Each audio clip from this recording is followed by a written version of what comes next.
Conor McNuggets is doing too much coke, so people are saying that he is suspended for 6 months. And I'm not gonna lie, bro, this guy, yeah, I'm not even surprised, bro. Who even is surprised about that? This guy been so cooked lately. This guy just been doing so much coke lately.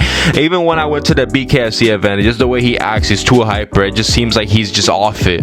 For what I'm seeing is, yeah, he might fight in the White House card, bro, because look, he gotta get away from his addictions first. That's number one, and it's not looking like he could get away from it. So I wouldn't even be surprised if he doesn't fight at that White House card, because he's just off it for real, unless he cheats the system and ends up going clean. Instead of putting the powder down, he's going clean off social media instead of putting that powder down.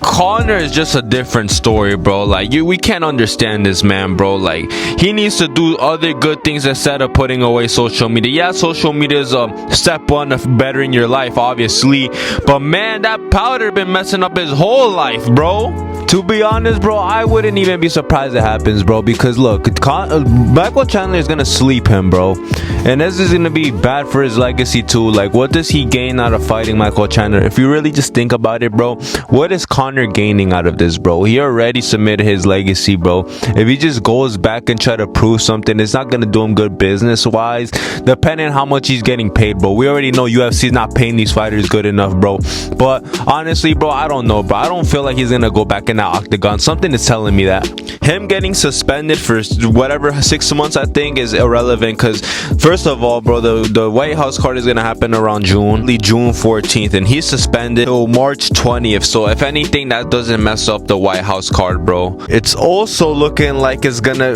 John Jones versus Alex Pereira is gonna be at the White House card, bro, and I honestly wanted to see Tom Aspinall, but hey, man, John Jones versus Alex Pereira to me doesn't sound that bad, bro, because what would go wrong, bro, if Alex Pereira is the first one to knock out John Jones? But the only bad thing about it is excuses after. People are gonna be like, oh, John Jones is out of his prime, like this guy didn't take any steroids for his legacy. And you know what, bro, I don't want to hear any excuses if Alex knocks out John Jones, bro. And to be honest, bro, I feel like John Jones is gonna beat up Alex Pereira, but they say this is gonna be a heavyweight bout too.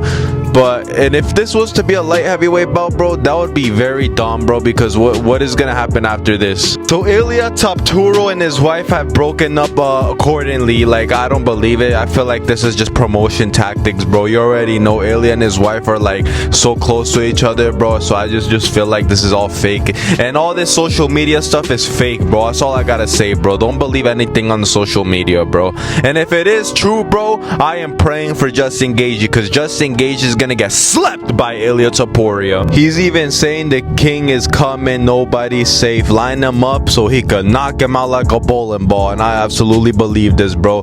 The only fight I really want to see right now is him versus Patty and him versus what's his name, Makachev, bro. I do not want to see Justin Gaethje. I keep telling y'all, bro, he's gonna get slept, bro. Justin Gaethje is gonna go to sleep. What is going on with this 50% thing, bro? Petr Yan is talking about he was only 50% at that fight with Merab Dvalishvili in his last fight, bro. And I'm not gonna lie, bro, this is just excuses that these people been making, bro. I don't know what's gone into these fighters putting percentage and leverage over the way they fought before the fight, and it's just, to me, it's like, bro, that's just excuses. Yan is gonna get smoked by Merab in the rematch, bro. There's nothing different that's gonna happen in this rematch. Not a finish. You're just gonna get dominated for 5 rounds. Her grappling is not as high level as Merab, and if they fight again, Merab is gonna be still champion, bro. The only one that could potentially beat Merab is Umar, bro. I keep saying it and I keep telling y'all, but I'm hoping and praying that Merab beats the hell out of Umar. Real rematch that should be made again is Yan versus Sean O'Malley, because that was a complete robbery. That's a rematch that's deserving, not a rematch with Merab. Considering the way Merab just ragdolled Corey Sandhagen for 5 rounds, and debate with me or not, it was a 5-0 round. Corey Sandhagen won 0 rounds in that fight. Just goes to show how powerful Merab is at his weight division. And yeah, we need to give him a higher competition. If he destroys Umar again, bro, at this point, make a super fight with him versus, what's his name again? Yeah, Pantoja, bro. Give Pantoja that shot at 135. Obviously, this isn't in Russia, but it is in Abu Dhabi. I imagine they're going to be a pro-Umar crowd. It's a Muslim country. If somehow I lose this decision, like I want it to be like known like it's just robbery. I agree with them, bro. I agree that the judges would definitely not be on his side if it goes to distance, bro. And you already know how it is, bro. Nobody wants to see they Muslim people lose at their hometown, their home territory, bro. Although it's not in Dagestan, Russia, we already know how it is in Abu Dhabi, bro. They want every Muslim to win, bro.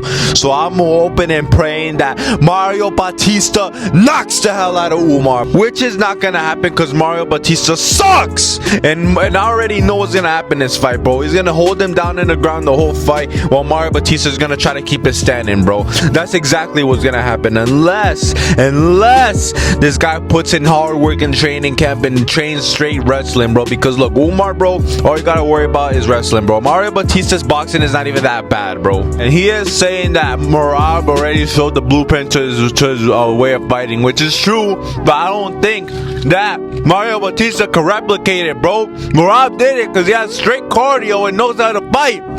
Mario Batista is just going into the UFC and proving himself, bro, and he has to fight Umar. So him stepping up to fight Umar is very huge, bro. And if he beats Umar, that's a statement, and he should be into title contentions after.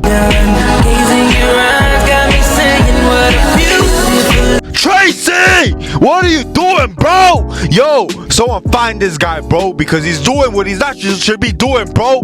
Yo, Tracy, bro, why are you letting this guy touch you? Come here, fuck everybody, no. Come here, fuck everybody, no. Come here, fuck everybody, no. Come here, fuck everybody, no.